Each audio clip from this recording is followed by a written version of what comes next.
আসসালামু আলাইকুম। রাজকন স্টেশনের পক্ষ থেকে আপনাদের মাঝে কিছু ভিডিও নিয়ে আসছি।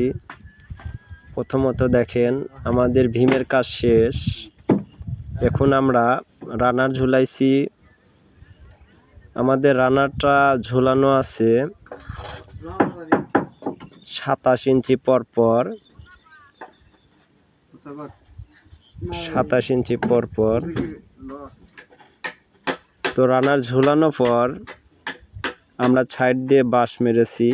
মারার পর দেখেন এই যে সুতা টাঙ্গিয়ে নিছি। অনেকেই সুতা টাঙ্গায় না, কিন্তু ওই কাজটা ঠিক হবে না।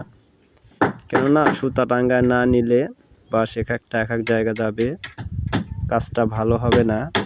আমরা এই কারণে সুতা টাঙ্গিয়ে নিছি। তো ভাই, রানার ঝুলানো শেষ হলে আমরা ছাদে যে টাক্সার বিছাবো ওইটা আপনাদেরকে দেখাবো। তো কাজটা ভালো লেগে থাকলে বা আমার চ্যানেলে নতুন হয়ে থাকলে অবশ্যই সাবস্ক্রাইব করবেন।